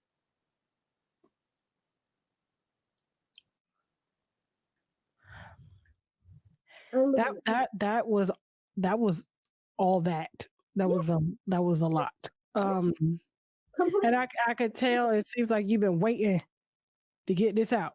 Yeah, it's because I think that especially for women and for men, it's important because I have a name for them now. The good guy narcissists are the worst. They're the worst, and they're the ones that are the most dangerous because when I refused to allow Kel back to the house, right? I looked behind the bed and there were tons of knives. I had been having these dreams that Kel was going to kill me, and I was telling him, I was like, I have a feeling Kel's going to kill me, but Kel would act normal. He would act normal. But yeah, no, there were tons of knives behind the bed, and I'm sure that was the plan, because a good guy narcissist has to look like the good guy in every single situation. They can't just end a relationship. Okay, so let's you got anything else you want to add before we get into these court docs and stuff? But that was it was so crazy. Somebody was like, that was the last straw. Yeah, it's like you decide you're just gonna take the kids and lie to me and tell my parents I'm on drugs. Like that was it. Just seems like after you stayed, after you're saying all this, and then he leaves you. Yeah, and not tell me. Don't even I'm trying to wrap my head around this. Like, how is it that, according to you, that there's abuse, there's cheating with men and women, and then there's instability when it comes to jobs and things like that, and him turning down major deals that you guys got and being irresponsible. And then he plans to leave you and tell you that he's going to film a movie for $60,000, but he went and cleaned out the bank account. Yeah. Took the kids out of school, told his parents that you were on drugs. What was the choice? What was your drug choice that he said? I don't even know. You know what? He told my parents that there was a spoon. I had a 3-year-old and a 5-year-old, and so I always carry spoons and forks because you got a 3-year-old and a 5-year-old, right?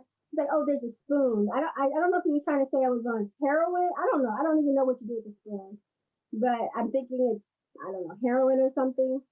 But to me, it was even crazy because I'm like, wait a second. I'm on drugs, but my doctor doesn't know I'm on drugs, and I'm in the hospital every couple of months having blood transfusions. But I'm on drugs because of your sickle cell. Yes, yes. Oh Jesus! Oh right. Jesus! Hallelujah! Like because I didn't even find this out until way later on. Because my parents, I guess, Kel had tricked everybody. He really did. He really made my parents believe that. I was on drugs, and so I later on in life I'm just like, wow, you didn't think, like, what did a doctor tell you? Like, how am I on drugs and have sickle cell? You really can't. Like, I should have been dead. Like, you can't be on drugs and have sickle. It's not even. Well, I got a childhood friend that I grew up with, and she had sickle cell. She has sickle cell. She has it. And she's on every drug that you could think of. Yeah, because what happened was in high school, the doctors got her hooked on morphine to deal with the pain. So, she decided that it was a great idea to go to school for pharmacy, to become a pharmacist, and then started using. And then it elevated. And then, if you see her now, like you would cry. Like, but she's still somewhere hanging on. Despite her having sickle cell, really bad, but she at one point was using her port for blood transfusions to use intravenous drugs through that same port, and ended up getting sepsis and a few other things that are uncurable, so it's a lot. So I've seen it, and it's not you wouldn't look as healthy as you look now, No, I mean, I don't even. Yeah. And I don't even eat stuff in a box, a bag. Like it was crazy, but yeah. Yeah. So now you're seeking over $1 million from him after the judge rules his child support is paid in full. So what's going on with the court stuff? How long have you guys? Okay, first of all, your daughter. Let me take this back. So your daughter comes out and says that he has been a deadbeat dad and hasn't seen her dad or talked to him in the last 6 years. Okay, right. And I think she posted a picture with him. Now he comes back and say that he's tried to have a relationship with the kids, but they don't want to have a relationship with him. So according to you, based on what your daughter said, what made her come to social media to allege that about her dad? She told him the problem. One of the problems that she's always had with him is the fact that he doesn't listen. He doesn't have boundaries. So she explained to him, like, please do not post pictures of me, old pictures of me, on Father's Day, or talk about me as if you're really in my life. Okay. Don't pop up at my school because of my mom's TikTok. And with cameras and video cameras, and be like, hey guys, I am in my daughter's life. So my daughter had told him not to do that, and so he did that. And so my daughter was like, again, like, stop. Like, I think maybe it was around her birthday. I'm not really certain. I don't know if it was Father's Day or birthday, but she told him, like, don't post me. Like, I really want to have a relationship with you. Please stop using me as a photo op to say that my mom was not telling the truth. Like, you were in my life. Like, she just figured it out. She's just like, you know what? Every single time he wants me around, there's cameras and there's photo shoot. But he doesn't ever ask me like how I'm doing. He doesn't ask me like what I would like to do. He doesn't want to have a real relationship. He wants to have a photo op. And she was tired of it. And she asked him not to do it, and he still did it. And she was just like, wow. I think that's what made her go to social media and say that, because she was like, you know, she was so sick of it. And she asked him not to do it, and she asked him to take it down, and he still wouldn't even take it down. So she was like, you know, you're disrespectful, and you've been disrespectful, and I've tried to have a relationship with you, like a real relationship with you, but you're unable to. You don't want to have a real relationship. Like, my daughter was working 2 jobs. Kel spent her college savings, spent my son's college savings, spent my daughter's wedding fund on his own wedding, and despite all of that, my daughter had to work 2 jobs, had to do her best that she could in Catholic school that I paid for, and, you know, try to do the best that she could without him in her life. And I want to make sure that I'm very clear. So Kel never lost custody of the kids. When the divorce first started, Kel had 50-50 custody. So I was supposed to have the kids one day. Kel was supposed to have the kids next day. This is the dumbest court order ever in the world. But Kel wanted it. So the judge is like, well, you guys can't, you know, so the judge made this court order. Of course, Kel cannot take care of these kids. 3 and a 5-year-old taking them to school, like he couldn't do it. So that court order didn't work. So then the court order was moved to Fridays. So Kel was supposed to pick up the kids from Friday at school and drop them off on Monday at school. That didn't work.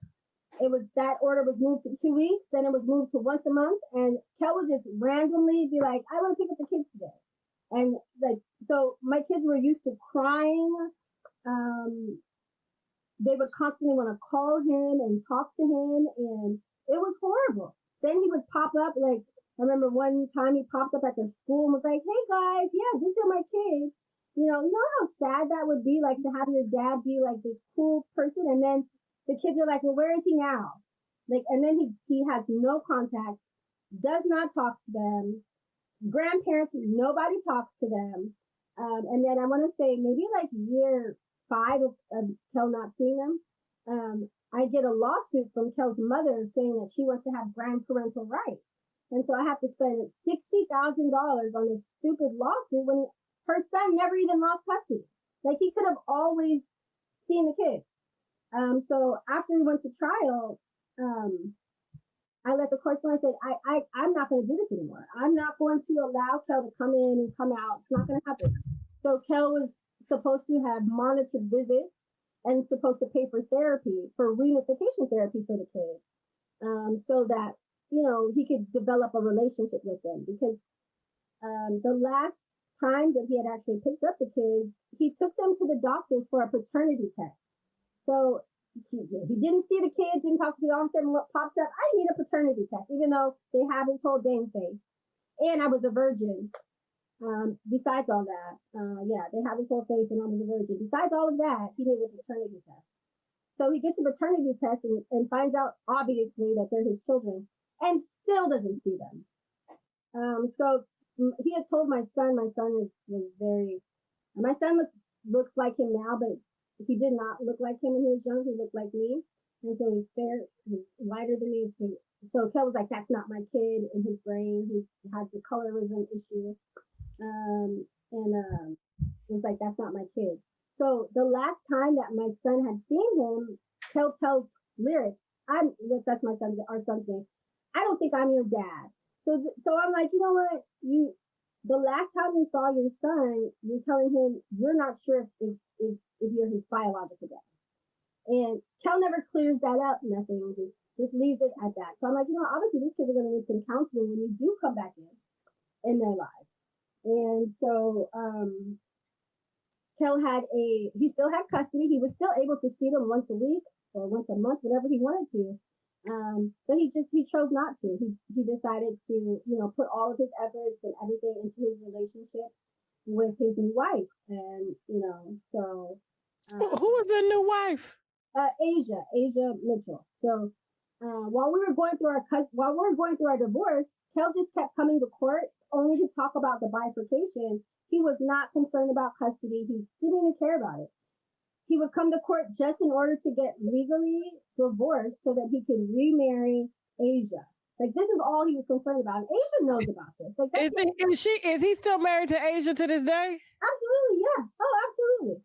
And they still live together? Oh, yeah. Mm-hmm. Okay. Bought a house with my money? Oh, yeah.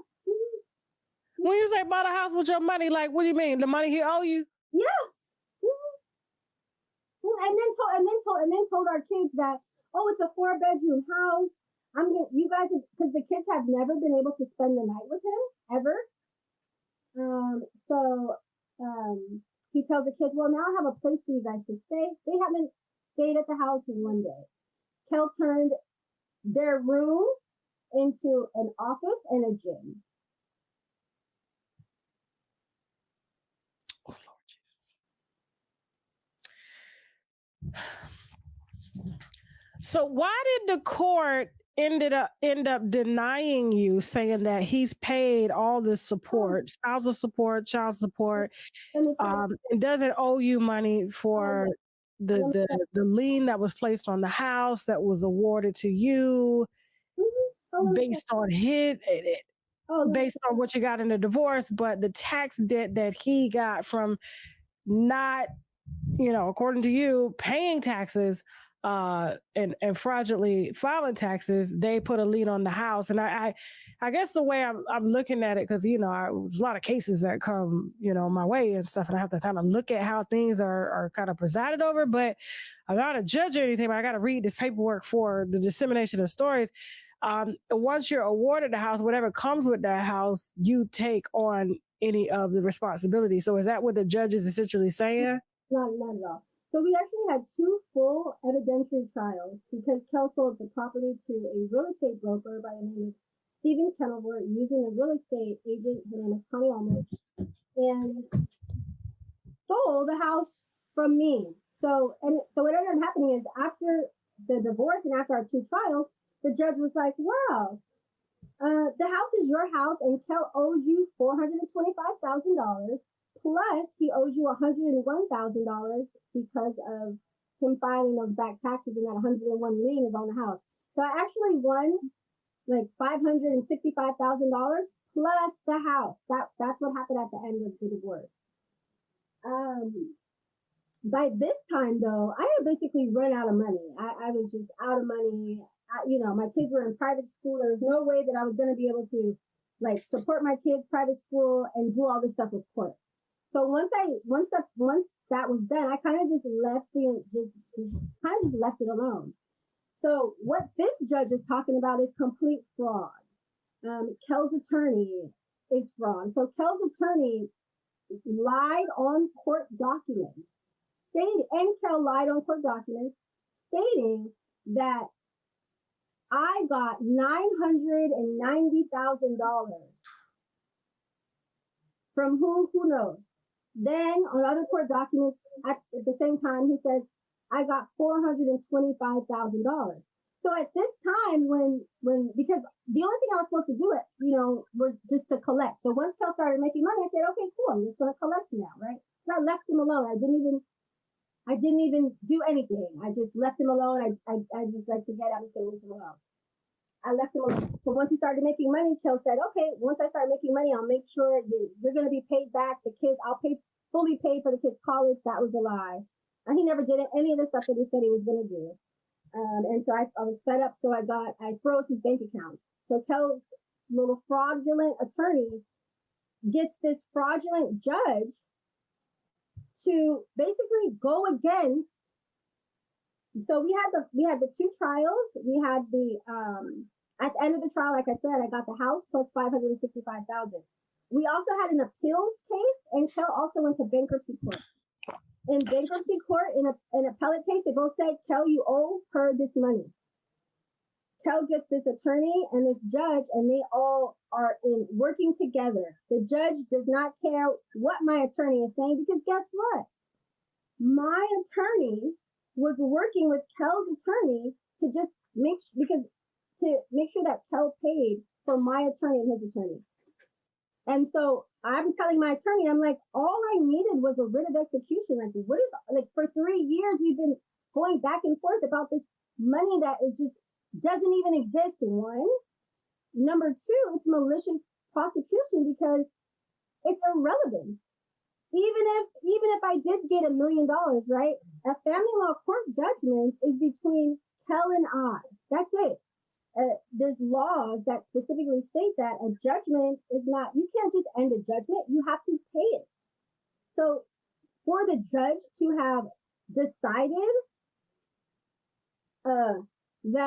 that Kel doesn't owe me anything, no, she's completely fraudulent, and actually called her out on being fraudulent, told her that she lost her Republican form of government, that she was violating my constitutional rights and the constitutional rights of my kids, and that I was reporting her to the Attorney General, and that she should be on trial for treason. She didn't hold you in contempt for doing that? I'm sorry? Did she hold you in contempt for saying that?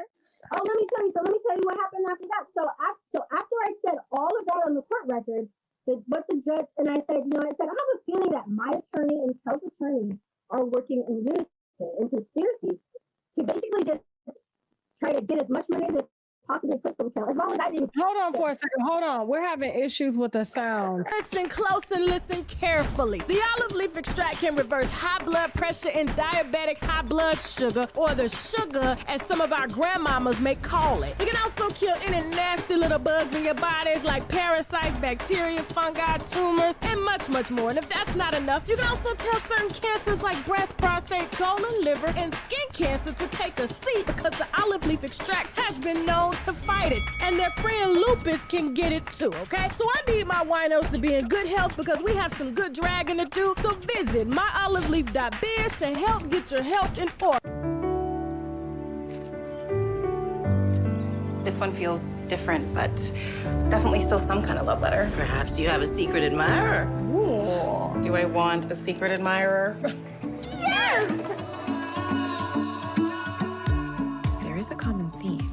Each of these talks about a shared past. So maybe it's someone from your past? How about you stop by the school sometime? I can show you our old lockers. These ones, comparisons to life at sea. I think maybe it's Dr. Grant. I think she might have gotten into something in the bar next door. Try baking soda in our diet. Thanks for the tip. It'll probably save us quite a few trips in to see you. Maybe next time I'll keep my home remedies to myself. That's the 13th letter I've received. So it could be either of the two men? Or someone completely different. Want anything I can do to help? You want to help? Can't a person be neighborly? This love letter thing you two were talking about, it's fascinating. I'd love to do a story on you for our upcoming issue. Let's see if this article helps us solve the mystery.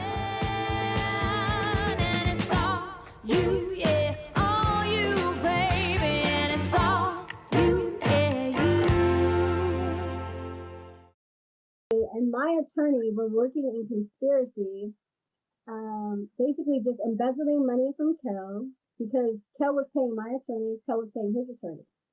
And, oh man, Kel's attorney is unscrupulous. The judge, unscrupulous.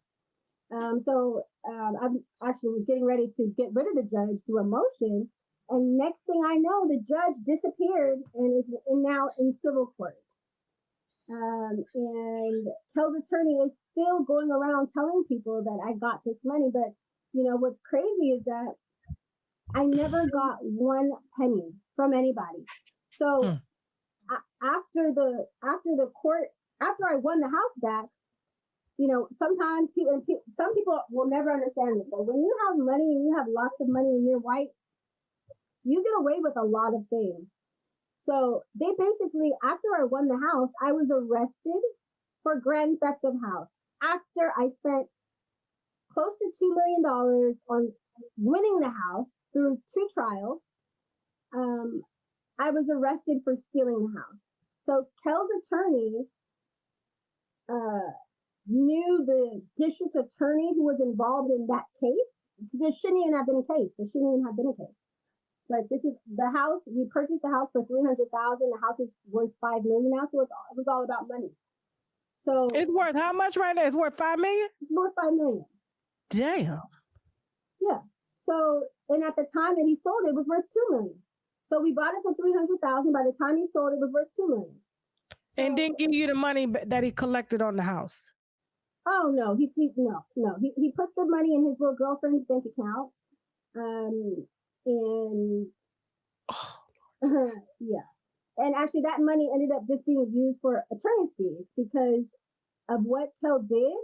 Like that's why, you know, it really bothers me so much because it's like Kel's really going around telling people like I'm causing him this. Like, no, I had to spend the past 17 years in freaking court because of him, because of Kel and all of his fraud and all of the crazy stuff that he did. And it's unbelievable because we have this horrible court system. I mean, the fact that this could even happen is unbelievable. So Kel's attorney, Kel is right now is going to be having a court hearing in regards to contempt. Kel's wife, Asia, is also, I just served both of them for contempt because it's just fraud and contempt. They're lying. Kel's attorney is, you know, fraudulently making court documents, fraudulently telling the media that I forged a grant deed when I won the house in my, you know what I mean? Like, it's unbelievable. But I guess some people really think that they can get away with whatever it is they want to. Jesus. You know, like, and you know, it's crazy. But I'm sure you probably want to have me back because let me tell you something. If there is one thing that I am very, very, very good at, it's education. I got my bachelor's of science degree in math, have a master's in computer science, I'm a social worker, master's in USC. Like, all I had to do was go to the library, to the law library, and they're about to be in some serious trouble. Like, serious trouble. Like, Kel's attorney's going to be, you know, he's not going to be able to practice law because of all the fraud. Kel is going to be going to jail. Like, he's going to have to pay me. So he's just going to, both him and Asia need to go to jail at this point. It's just gone way too far. Way too far. Kel. Oh Lord, this is a lot. This is horrible. A lot. And so even though y'all been divorced for 11 years, y'all, and it's 2023, yeah. When was y'all divorce finalized? In 2010. So 13 years later, you still in court with him? Yeah, because he won't pay. He this entire time. So after he had stolen the kids and had done all of that, and after he did all of that, he was still trying to, like, you know, like, say he wanted to work it out, right? And then once I was like, there's no way. Like, once you took the kids, like, there's no way. I can't. There's no way. And so once he's like, okay, well, that's okay. I will make sure to never give you one dime. I'll make my kids' lives miserable. I don't care. And so he's done that. You know, these kind of men, they know that hurting the kids is what, because there's no way that Kel can get with it. There's nothing Kel could say. You know, the only way that these kind of men get to you is through the kids. So by hurting the kids, by, you know, doing all the stuff that he did to the kids, that was the way that he was hurting me. But, you know, there was nothing that I could do about Kel and, you know, Kel not being the dad that the kids wanted to have. Kel did come back around. I was in another abusive relationship, and Kel came back around, and it cost me another 4 years in dependency court because of Kel's same attorney lied to the dependency court judge and stated that I was refusing to allow him to see the kids. A complete bold-faced lie. So this attorney has been involved in my life, in Kel's attorney for a while, and he's fraudulent. So a fraudulent judge, we didn't even have a hearing, and thank God my daughter was actually with me and she wants to be a lawyer. So because I put everybody on notice at the last court hearing that she lost her Republican foreman contract, that Kel's attorney and my attorney had worked. So my attorney is Clary and Hammond. So Kel's attorney worked for Clary and Hammond before he had his own law firm. So there was already a relationship with my attorney and his attorney. Yeah, that's a conflict of interest. Like he can't. Yeah, I don't know what the case law is on that. Can he try the case? But no, he wasn't supposed to. So I fired him once I found that out. So I'm suing my lawyer Clary and Hammond for malpractice. Yeah, nobody told me. I had no idea. I knew something was going on because my attorney was just not working for me. Kel's attorney was turning in garbage, and my attorney, you're supposed to. So when an attorney turns in information that's false, you're immediately supposed to file with something called a motion to strike. So for the past 3 years, all of this money has been spent on attorney fees, all because they just kept dragging the case on. Kel's attorney is bringing up stuff like, "Oh, she got $425,000. That's just a lie." None of that happened. Nobody, and even if I did, let's say I did, right? Let's say I got $1 million or whatever. It wouldn't even have mattered because the judgment was against Kel. Kel owes me the money. So even if I got money from the people that he says I got the money from, it wouldn't even matter. Wait. All right. So listen. Wasn't much left, okay? She pretty much got into a lot of legal stuff. If you do want to watch the rest of that interview, it is available on TashaKLive.com, okay? And so we want to thank Miss Taisha Hampton for coming through and speaking her truth, her version of how things went down. And yeah, we appreciate her for giving us a little something to sip on, okay? And so listen, hey y'all, hey, so TashaK Live on stage, okay? Wine and comedy, 2+ hours of nonstop laughter and drinking, DJ, all that, okay? Commentary, all the above, all right? March 8th, doors open at 7:30 p.m. Eastern Standard Time. Show starts at 8:30. I will be on time, okay? Because I'm a stickler for time. And if we late, I ain't trying to get charged for that. You understand what I'm saying? So these people don't play about their money. All right.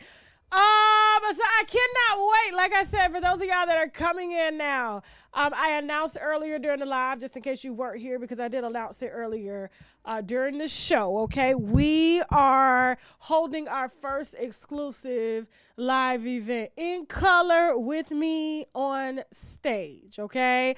Wine and comedy, 2.5 hours of just non-stop comedy, commentary, drinking, sipping, DJing, partying, okay, in Atlanta.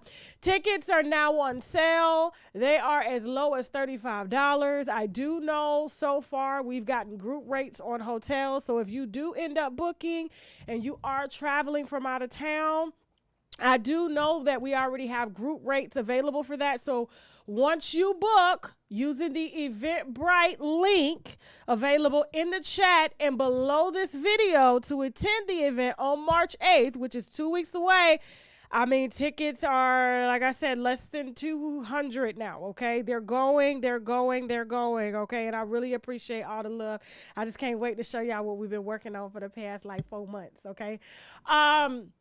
I did want to tell y'all that you can stay at the same hotel that all the winos are staying at. I do believe there's some transportation being arranged as well, too. All of that will be an email once you do reserve your tickets, okay? And once they're gone, they're gone. The meet and greet is separate. So which means, because we only have a few slots left for meet and greets, okay? Which means if you purchase your ticket, you have to purchase the meet and greet separate of that, okay? There are really no bad seats, I'm going to be honest with you, in this particular venue. So what we did was we kind of, based on where you wanted to sit, we staged it that way, okay? Some people like the back, some people like the front, but there's really no bad seats. You ain't going to be like this. You'll be able to see me clear, okay? You'll be able to see me clear, holler at me, heckle me, and I'm going to cuss you the out, okay? Try me if you want to on that while I'm on that stage. Try me if you want to. Now I'm just like, y'all can try me. But listen, I cannot wait to party with y'all. This is the first exclusive live event that we're doing. Like I said, wine and comedy. It is my birthday, so y'all get to celebrate my birthday with me too. Okay, we're gonna be popping bottles all night in Atlanta. And like I said, listen, treat yourself. I know it's a Wednesday night. Unfortunately, Friday and Saturday nights wanted $100,000 a book. I ain't got it. Y'all know I ain't got it. I got other bills to pay. You understand? So, we opted for Wednesday night to bring the venue some business, okay? Normally, what they normally don't got. So we were bargaining. But we got it, all right? And so, and we got it on my birthday. And so, I'm just so thankful that we're able to finally do this. I have been keeping it a secret for 2 weeks because, like I said, we did make it exclusively available for TashaK live.comers, okay, to exclusively buy their tickets first. And like I said, we're a little bit less than 200 left since announcing it. And yeah, use the link below. If you have questions, there will be an email associated with your ticket purchase, and that is your main point of communication. So please check all emails, okay, because we'll be sending live emails, updates, and things like that via email to let you know if things are expanding and things that are going on leading up to the event, because I can't wait to see y'all, okay? And so thank you all so much for watching. Now we are about to head over to at 10 p.m. Eastern Standard Time on TashaKLive.com. Who are we talking about? I believe we got some K Michelle, if I'm not mistaken. Man, it's like 14 topics. Don't even hold on for a second. We about to pull it up right now because I want y'all to know what y'all are about to see. And if you want to subscribe and watch the second part of Fuckery Friday, you can, okay?